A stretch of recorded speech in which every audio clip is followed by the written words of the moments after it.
joining us this afternoon. My name is Karen Brownlee, and I am the Adult Program Coordinator at the North Suburban YMCA.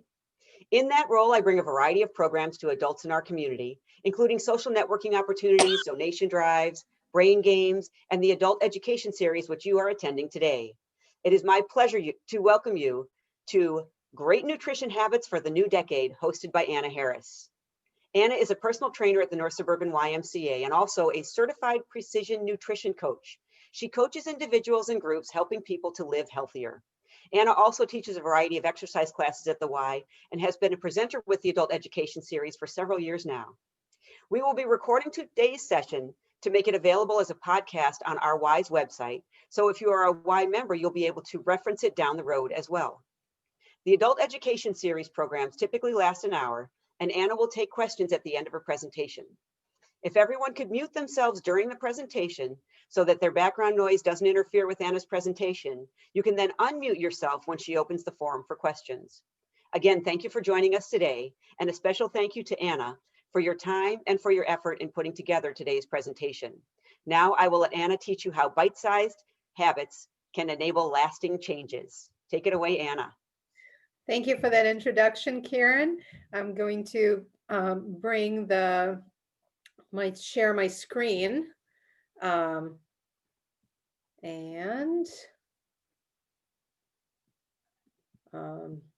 me just click present.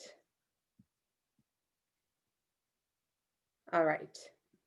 And wanted to make sure you don't see just a small window. All right. So the reason I am bringing up this topic is because I see a lot of people at this time of the year dive into diets, dive into resolutions, which are often connected to diets. So I wanted to address that and see if there's a different way to approach new habits, making, instead of resolutions, focusing on new habits. So we're going to talk about the common approach to nutrition first, and then we will talk about my big 6 nutrition habits. There are more that I'm listing here, but I want to focus on the key ones. And then I will talk briefly about my program. And if you just joined us, we're talking about the cornerstone nutrition habits for not just the new year, but the new decade, right? We're starting the 2020s. And if you just joined, please mute yourself.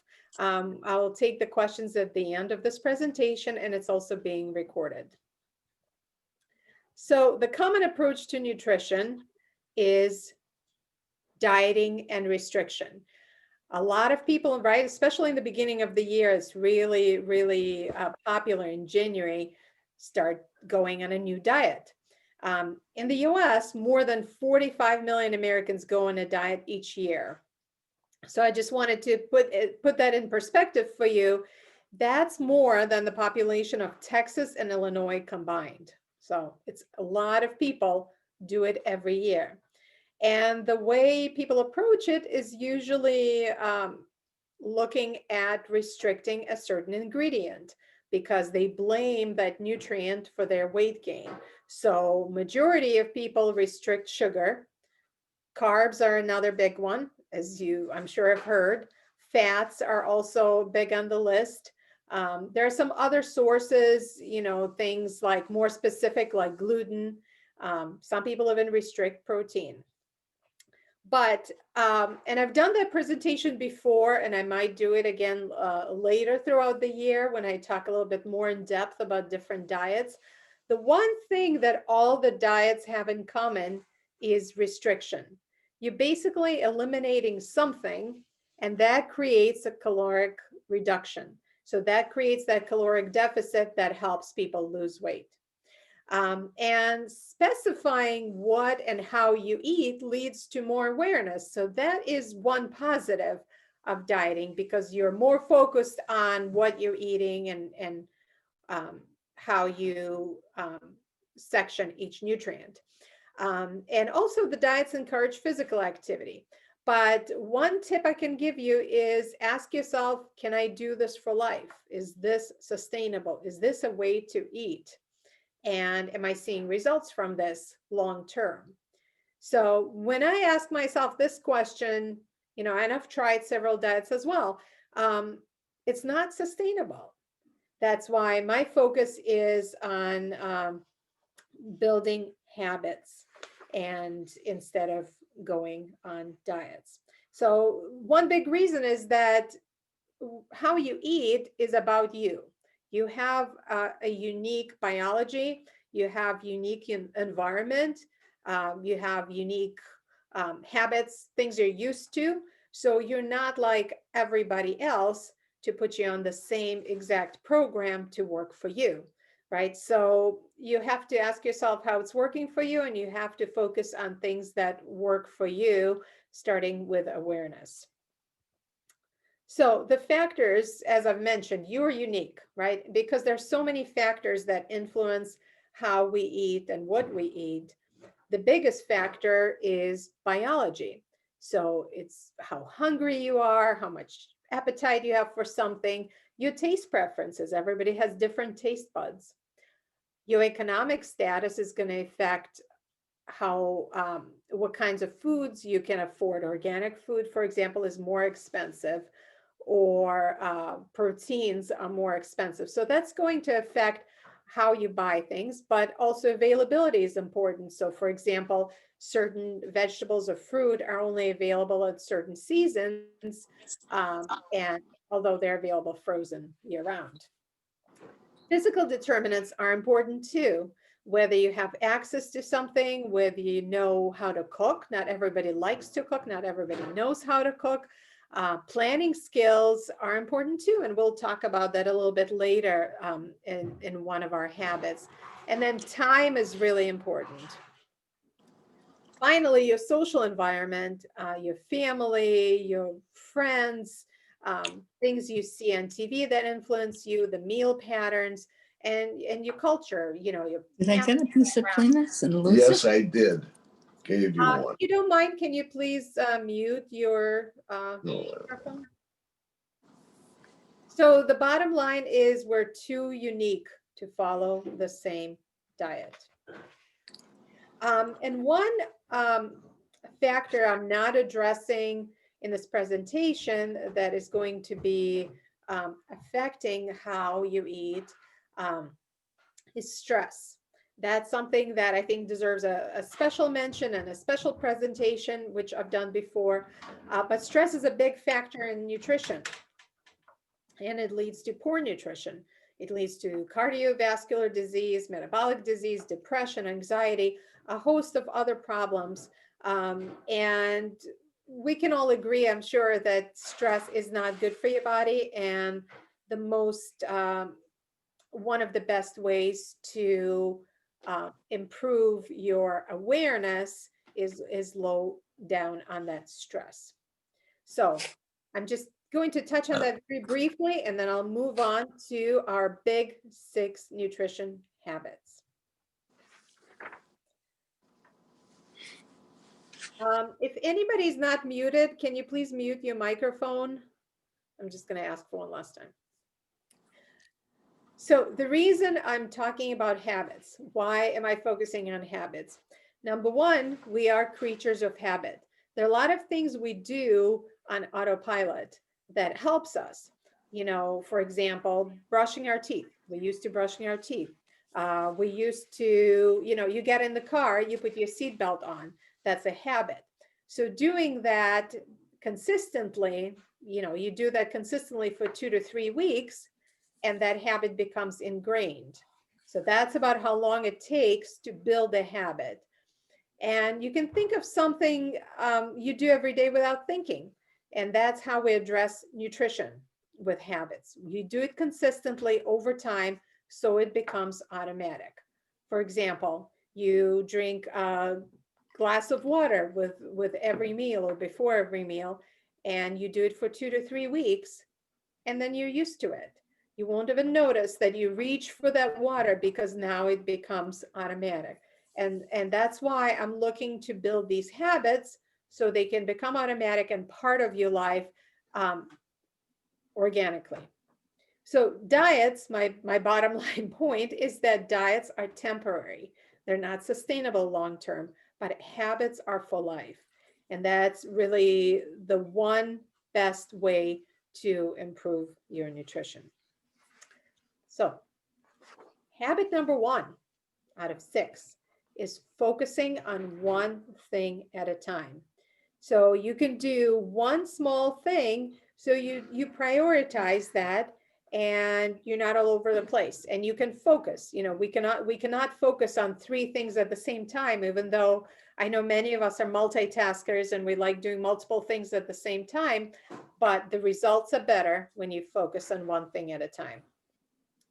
And that's especially important when you are pursuing change, because even though more intuitively may seem better, habits are built one at a time. So one habit at a time, repeat it for 2 to 3 weeks, and then you move on to the next. So what you want to do is break down big goals into more bite-sized tasks. Voice. I want to show you something. Break down the big goals into more bite-sized tasks so they're easier to do. I'll start over. You begin with a small task, and then that you think you can do So here it successfully. is. I'm sorry, if somebody's talking, can you please mute your microphone, because we can all hear you.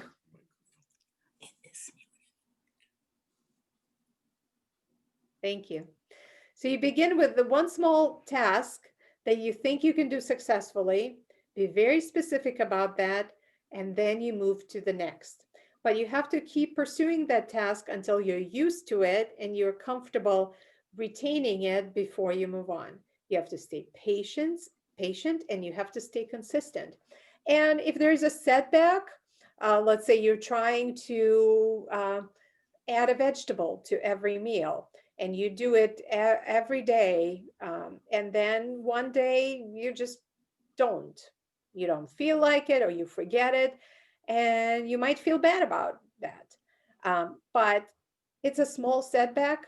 The best thing you can do is learn from it. You can look at the reasons why you couldn't do it that day, and then see what you can do to affect those reasons so next time you can follow through. So I call this a behavior map, a task behavior map. So for example, we start with a behavior, or let's call it a habit. Let's say that behavior is adding lean protein. You want to add protein, and that's your goal. So you ask yourself, what does that involve? What specifically, what does that mean? We have to be specific to achieve something. So what it could mean is have 1 serving of lean protein at each meal. So that's a more specific goal. But whenever we do anything, it's more successful when we know the reasons behind it. So you have to ask yourself, why does it matter? Why do we need to add protein? Well, the reason is because protein keeps you fuller longer, and it's important for building muscle. Okay? And then you need to implement this. So you ask yourself how you will do it. How will you add that 1 serving of protein to each meal? You can stock your fridge with lean protein options. You can say, I will plan my meals to make sure they contain proteins. And finally, I will keep track of my protein consumption in the journal. So you not only have a goal, you have a specific goal, you have a reason behind that goal, and you know what steps you need to take to complete that goal. Now, I say 2 to 3 weeks, but how do you know it's time to move on to the next task? It's when you've consistently had protein at every meal for 2 to 3 weeks, as shown in your journal. All right, so we've gone full circle. We took a behavior, we broke it into steps, and we've completed it. And this one thing is something I work with my nutrition clients. We find a habit they need to work on. We break it into steps. We figure out what it takes to get there. So you don't have a general idea, oh, I would like to eat more vegetables. That's very generic. You need to get specific to get things done. Our second habit is, and I think that's the biggest habit that can help you if you have weight loss goals, if you have goals to eat more nutritiously. That's a very, very important habit. Eating slowly to build awareness. So when you eat, I want you to visualize this little snail you can see, because slowing down will do many things for you. Number one, you're going to notice how full you are. So you're focused on more mindful eating. So you will eat better, will help you digest your food better. You will have more awareness, so you will get those satiety cues, so you will stop before you're stuffed.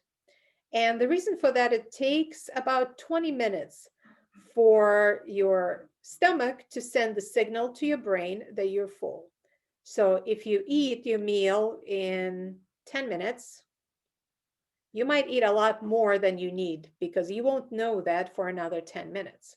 When you slow down to 20 minutes or more, then you will feel as you're getting fuller, you will get that awareness, and you may eat less than your whole plate. You may eat what you need to eat. So you wouldn't need to think about portions and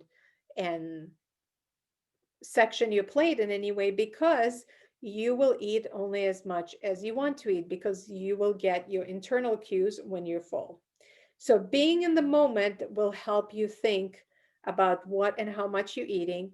And it's also less stressful, because we're on the go so much, maybe less now, but there's probably more stress now than in the past. And there are many stress solutions, but being in the moment is definitely one of the ways to calm down your mind, calm down your body, and calm down your stomach, so you can feel how much you're eating and when you're full.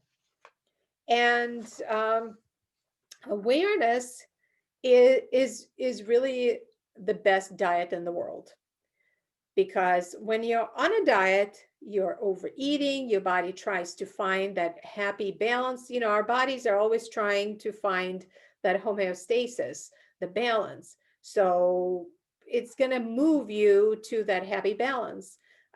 If you don't eat enough, it's going to try to compensate.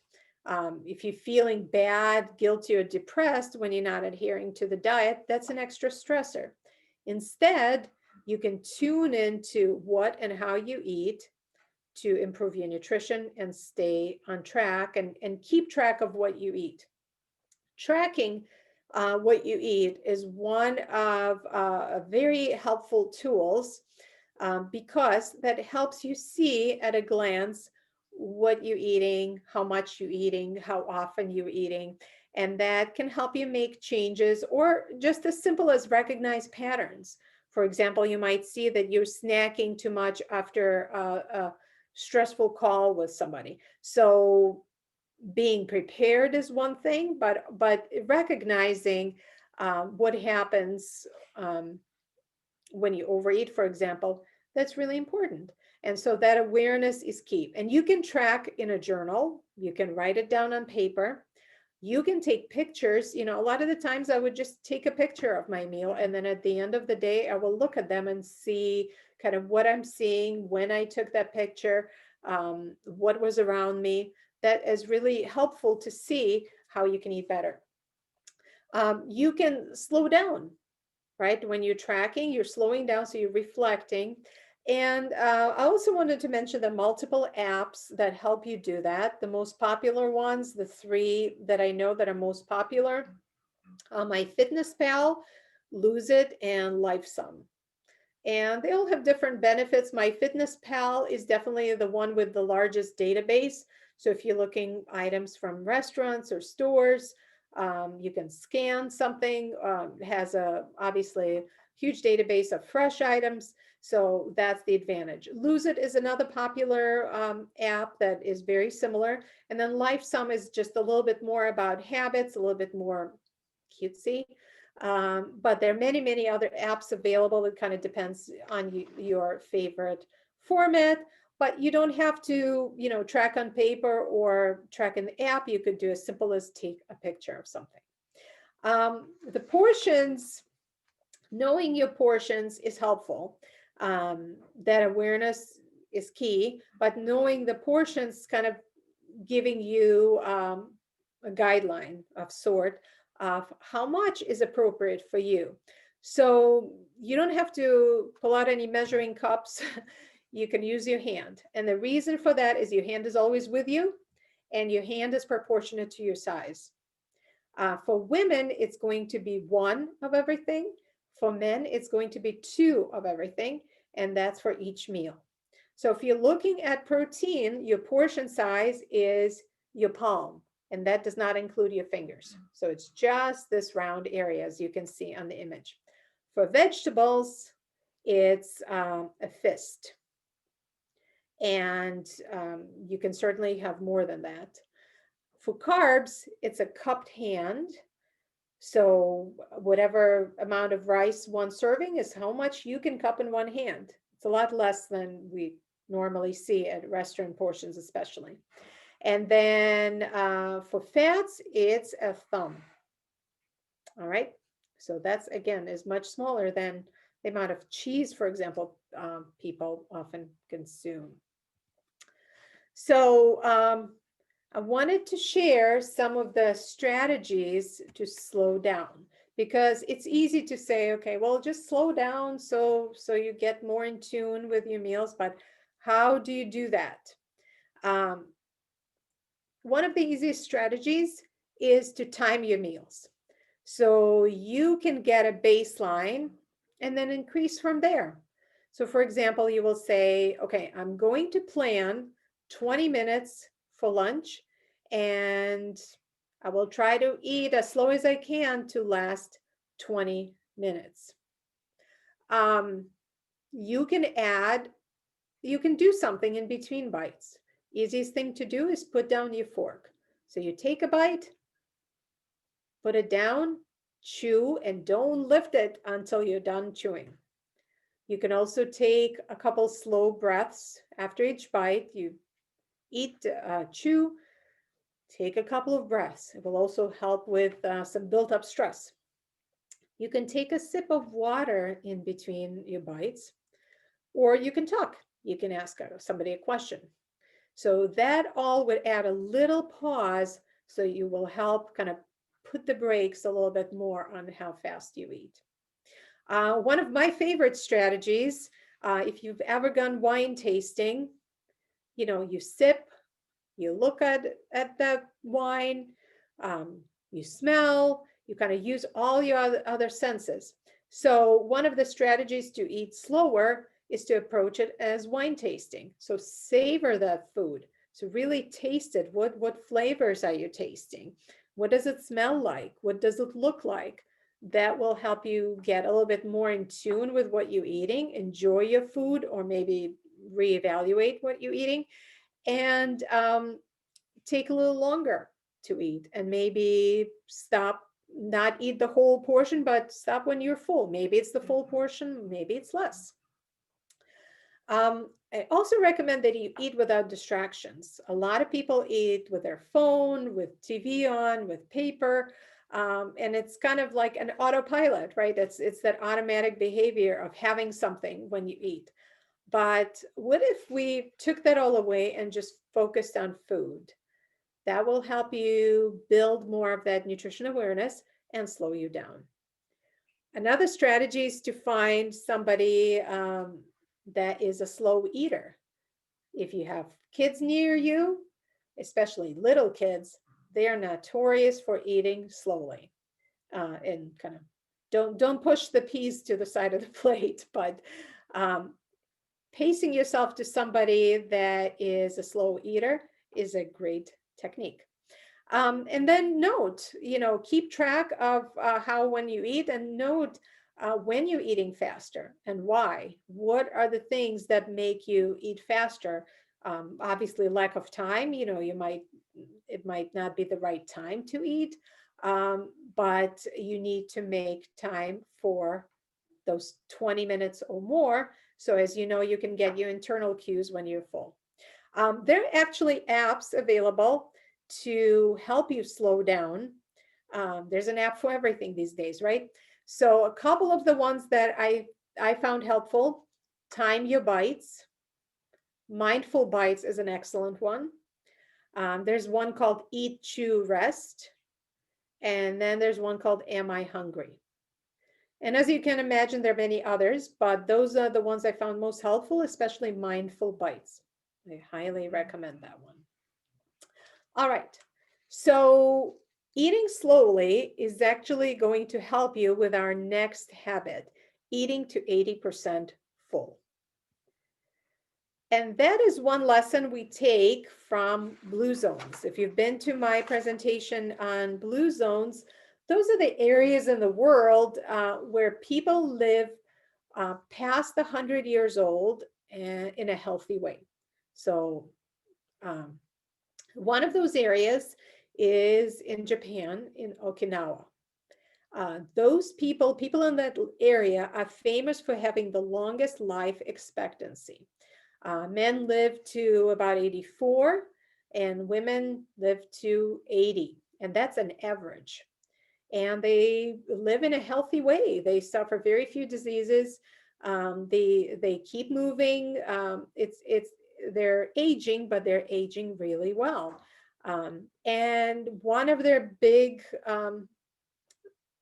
lessons, one of the things we can learn from them is Harahachi-bu, which is the Japanese version for stop eating when your stomach is 80% full.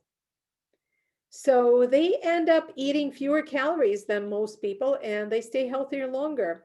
As a result, they gain less weight and they stay active. They do a lot of farming and gardening. And, as an example, eating to 80% full, I mentioned they eat less. So for them, typical amount of calories per day for a typical man is 1,900 calories a day. Compare that to a man in America, in the US, who eats 2,600 calories. So that's a big difference every day that adds up. And so they are using that rule of mindfulness of eating, listening to their bodies, being more aware of their cues, internal cues, so they can eat slower and they can know when they're almost full. And that is what 80% full is. There's no, it's a very arbitrary number, but 80% represents almost full. So if you eat more, you're going to be full. And you don't want to reach that level, because then you'll feel uncomfortable and your digestive system can be overloaded from so much food. So it's a feeling of lightness as opposed to heaviness. How you get to 80% full is you stay curious. What does hunger mean to you? What does it mean when you really, really need to eat? Or when do you feel sooner? When do you feel full sooner? Maybe there are certain ingredients. Fiber is really great at adding the bulk to the stomach, so you will feel fuller maybe a little bit sooner. Or eating protein keeps you full longer, so you might not have to eat as frequently. And then it's really important to separate food from feelings. There's a term called HALT, which stands for, am I hungry? Am I angry? Am I lonely? Or am I tired? So those all are questions you have to ask yourself when you're eating past your fullness levels. And I want you to think on a continuum. So it's not just a one-day event. It's a habit, so you have to train yourself to keep noticing those cues when you're feeling fuller. And to do that, you have to slow down. So that's why the slowing down comes before this 80% full. Our next habit is filling up on veggies and fruit. So look at this beautiful rainbow. So you have to focus on that freshness and focus on quality, right? So when I'm coaching people, I start with the quality of ingredients, not really worrying about how much they eat, because I want to focus more on inclusion rather than deprivation. What can we add to enhance our nutrition as opposed to what can we take? So what can you add to maximize that nutrition quality?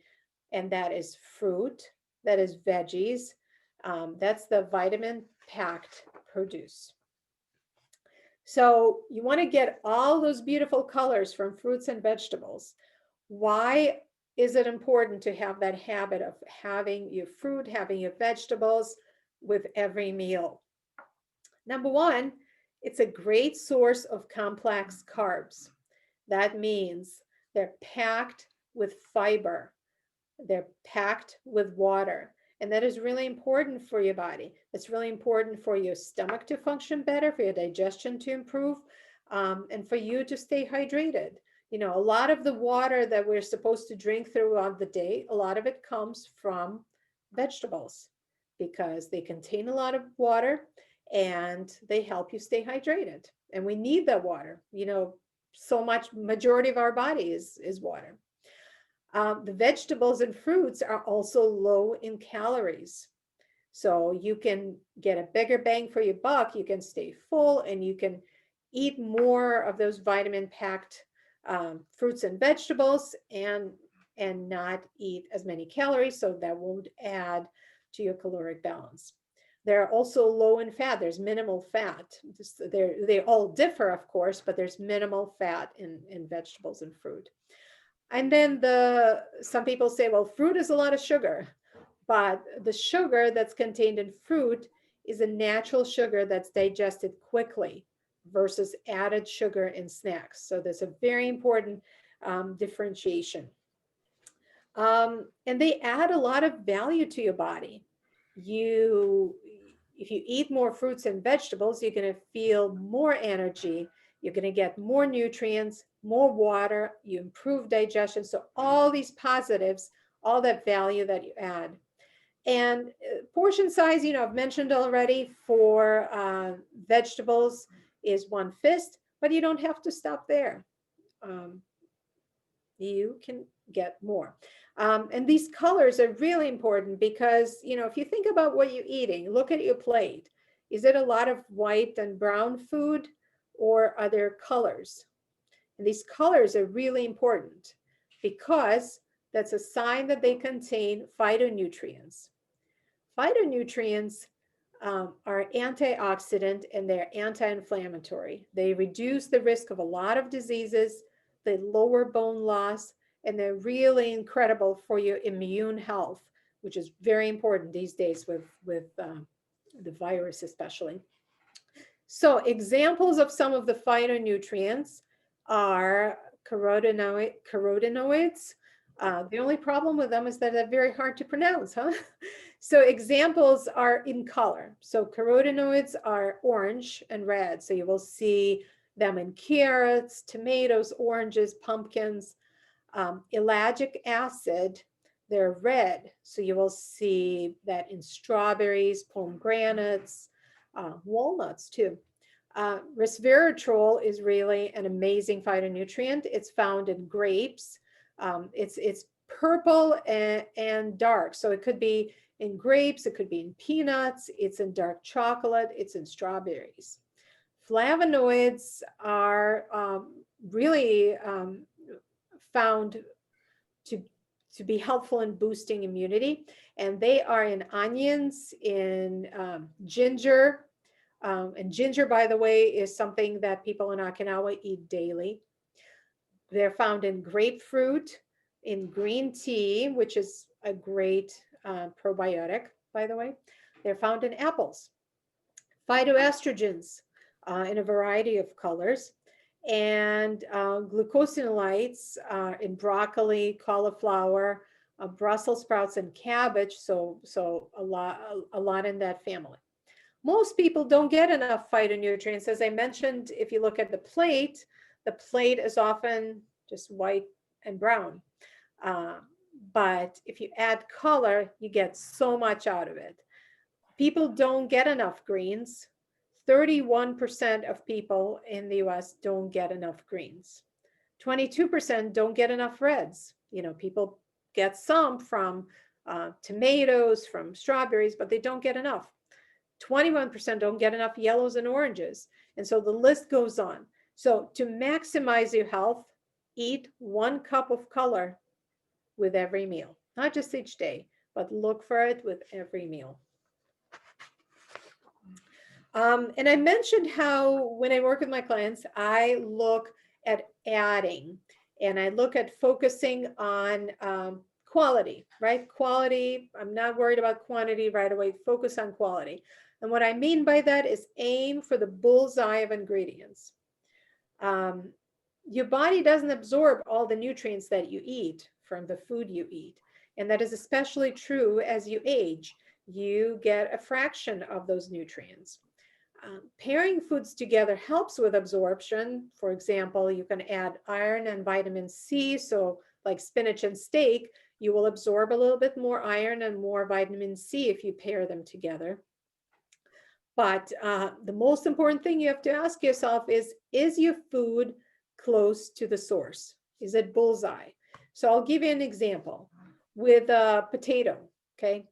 Right outside that ring is fries. A little bit closer to the source is a mashed potato. Even closer is a baked potato. And that's your bullseye because it's minimal processing and you get more nutrients for absorption, even when your body doesn't get all of them. Another example, apples, right? I love the apple example. Your apple is your bullseye if you eat it fresh. You make it into an applesauce, it's maybe the next ring. You make it into an apple juice, you're towards the outer edges. You know, you have apple lollipop, that's outside the ring. So the more processed the item is, the further you step away from that fresh ingredient, the less quality you get. So focus on quality, on eating close to the source. And, you know, with quality, there's a lot of discussion about detoxes, especially now in the beginning of the year, with all the diets and detoxes coming up. I want to encourage everybody not to think of detoxes as a strategy because you already have your liver, which is your main detox organ. It does that detoxing every day.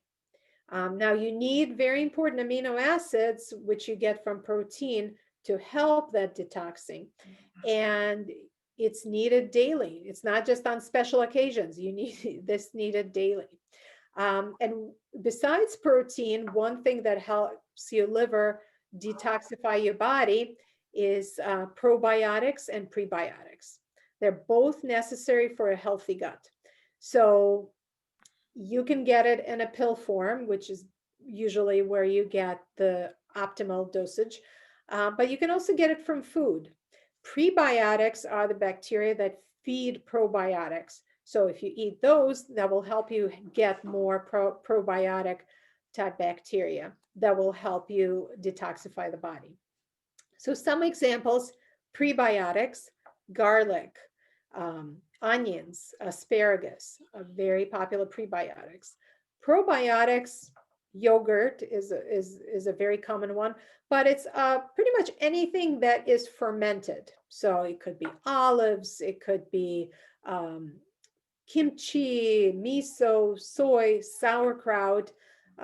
It could be green tea. Green tea is a very popular probiotic. So those are the types of foods that help your liver function better.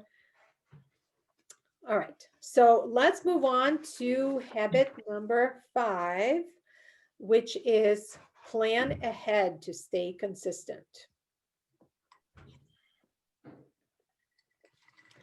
So consistency, once you've established some of those previous habits, you have to stay consistent. And the only way to do it is to be prepared. So first thing you can do is plan your meals. You can visualize what your healthy meal might look like with a mood board. Maybe you take some items that, some pictures from the magazines that are fresh produce. You put them together so that kind of inspires you to get the picture of how you want to eat, and have that mood board in a place where you can see it so it inspires you, because you want to have those positive inspirations. And then you make a list. First, you have to check your fridge and your pantry to make sure you have everything you need. And then you plan for eating out or takeouts these days. So you can mark on your week which days and meals you plan to take out or eat out. And then you think about the other days, what you're going to eat. And then you also want to plan to prep, because you need to know what you need to have on hand so you can build meals. Having meals prepared is very, very helpful. But also consider some trade-offs and be prepared to make changes, because things happen and sometimes you have to change on the fly. So being prepared with maybe extra healthy snacks or having more foods prepared in advance will help you build the meal faster and be more successful at eating what you want, rather than resorting to last minute quick decisions that may not be thought through. So you have to prep. So one of the ways to stay consistent, once you plan what you're going to eat, you have to prep. So you don't have to prep on a Sunday. You don't have to prep on one day a week. You can do it whenever you have time, right? So you want to have some of those high value items like frozen food that lasts longer, and it's packed at top freshness. So don't be afraid to get frozen food. I get frozen berries all the time. Makes it quick to make oatmeal. It makes it quick to make any kind of smoothie. And sometimes, I love strawberries, but recently there was a shortage of strawberries. So what do? You get frozen. So it's very effective, and it's also cheaper than fresh. Whole grains, buy them in bulk, and you can save what you have on hand. You can make, instead of making a couple servings of quinoa, for example, you can make 6 servings, and then you split them into jars, and you add other vegetables and beans, mushrooms maybe, and make a good salad for the future that you can eat later. Having nuts and nut butters and seeds is also a great way to be prepared, because they contain a lot of healthy fats, and they really help with quality meals. And then beans, of course. Beans is another type of food that is extremely popular in blue zones, areas where people live longer, because that fiber helps their digestion, makes it function better, and it helps keep them fuller. When you cook grain, as I mentioned, cook it in batches. Morning oatmeal is great. It doesn't have to be a morning oatmeal, but you can make it the night before and make a bigger batch. I always make a big batch, and then I put it in a jar, and then I eat a little bit each morning. Makes it easier to be prepared, makes it a quick meal prep. Use lots of fruits and vegetables, and use frozen when possible. And when you cook protein, you can also make extra, and then you can freeze and use it later. So being prepared helps you make better decisions. You can also cut vegetables and fruits so it's accessible and ready for you, or you can buy pre-cut if you like. One important thing to stay consistent besides planning and prepping is to change your environment. So that means where you shop. Do you go to farmers market? Do you get things like Blue Apron, where you can pre-select things. So you're a little bit more in control of what you're eating. You can have more options and more value at a bigger store than you would at a smaller store. Pricing, of course, is an important consideration for all of us. Where you eat is another way to change your environment. If you eat in the car, if you eat on the go, how fast do you think you will eat that meal? Are you going to be able to stretch it to 20 minutes or more and eat it long enough where you feel full, where you don't overeat? Probably not. It's much easier to do when you're sitting at the table, when you're more mindful of what you eat, when you're savoring that food. And who is around you when you eat? Are there people that make you happy or stressed? That's going to affect how you eat. So if you are able to change that environment to affect that, you can do that. Do these people eat fast or slow? Maybe, my son is notorious for eating slowly. When we used to go out to eat, everybody would keep trying to take his plate away because they would think he would be done, but no, not yet. So he's a great person to, I when I want to eat even slower, I pace myself to him. So some of those things can help you make better choices, including some of the people at the table that choose healthier options. So that can influence you, and maybe you can become that person, or you are that person that influences others. Final step to eating consistently, planning to eat consistently, is eating regularly. The reason for that is that routine helps you eat better. I've mentioned homeostasis before, our bodies liking that state of sameness. Our bodies prefer predictability, including regular meal times. Those regular meal times help you stay consistent, especially if you have weight loss goals. And it also helps you create sustainable, healthy habits. But life is unpredictable, right? So how do we beat life's unpredictability? One of the ways to do that is to schedule meal times. So every 3 to 4 hours, you can see when you get hungry, when you get those hunger cues, and that's when you try to eat at those intervals. You can also schedule an appetite check-in. So go back to habit number 2 for your awareness development and check with yourself, am I hungry? How hungry I am on a hunger scale. Call it playing Hunger Games. Am I hungry a little bit? I could wait. Am I hungry where, I could eat a bite? Or am I hungry where if I don't eat anything, I'm going to starve? So ask yourself where you are on that hunger scale. And then having meals planned or prepared, having foods in stock that you could assemble a meal from, that's a great way to eliminate that unpredictability. And of course, healthy snacks as well. So with that, we're going to move to my final habit. And I think that's a really important habit these days. And that is showing yourself some patience and some kindness, a more self-compassion approach. So there's nothing normal about our situation, and who knows when it will change. And that can make stress eating even worse. So you have to watch out for negative self-talk, okay?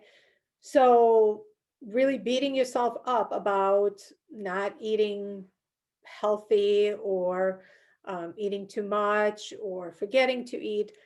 So that negative self-talk releases dopamine, which is involved in habit formation and addiction. So we don't want to repeat that negative cycle of self-talk, stress eating, and then feeling bad about it. We don't want that cycle. Instead, we want to use some self-compassion to break this cycle. So you show yourself some grace, you show yourself some kindness. So 3 strategies to do that. Number 1 is being aware of that I always go back to that mindfulness. The mindfulness is really a cornerstone habit. And what it means here with self-compassion is, for example, you eat some cookies, right? Negative self-talk, you feel bad about it, you're stressed about eating cookies again, maybe. So you say, oh, I'm just going to eat more. You feel bad about it, you eat more. But when you use the strategy of mindfulness, you say, well, yeah, I'm feeling guilty about eating those cookies. Yeah, I feel guilty, admit it, and that's okay. You can also use what I call common humanity.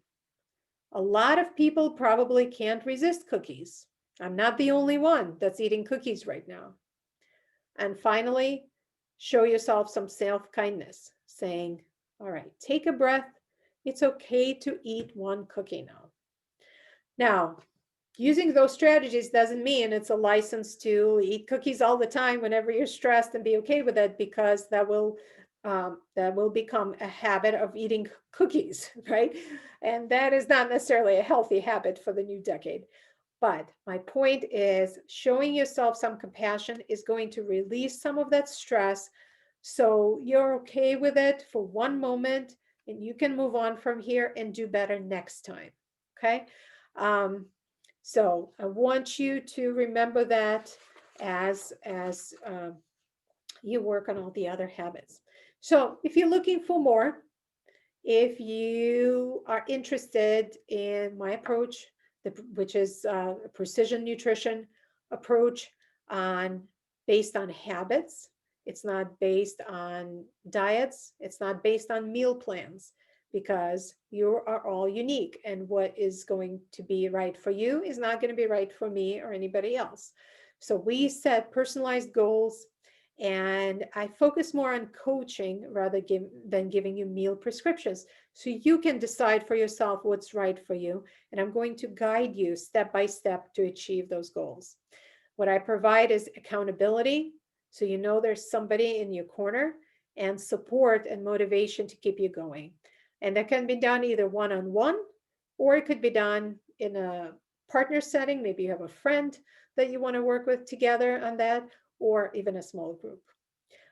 Other nutrition options at the Y that we have available, and you would need to contact Megan Vasquez for more, are the Diabetes Prevention Program, which is the nationwide YMCA program, and the Weight Loss Program.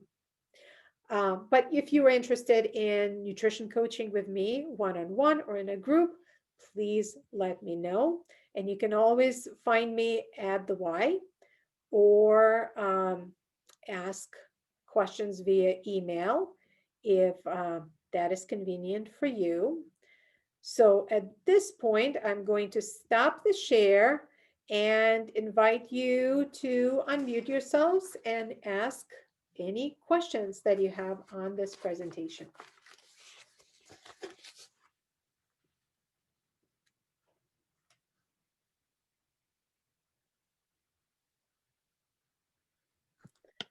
No questions, but thank you very much for the information. You're welcome. Thank you for being here. And this presentation will be uploaded to the Y website, so you'll be able to watch it again if you have any questions, or if you want me to send you any information, you can find me at the Y or reach me at fiteatrest@gmail.com. Thank you. You're welcome. Are there any questions on anything I've brought up?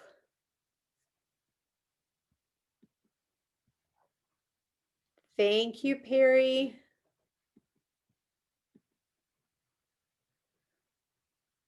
All right, and I'm hoping this was helpful. That's really the point of having this presentation. And again, don't hesitate to ask me any questions. And I just have a comment. Having mason jars in your house for pre-planting foods food lasts longer than it does in a Ziploc. The mason jars are really good for saving stuff. That's a great suggestion.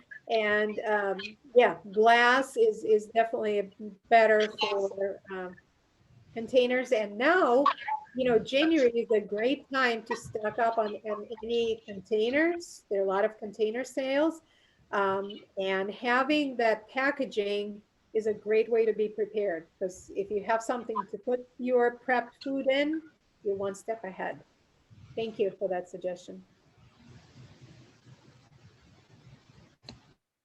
All right. Well, if there are no other questions, I'm going to end this presentation. Thank you so much for being here, and enjoy the rest of your day.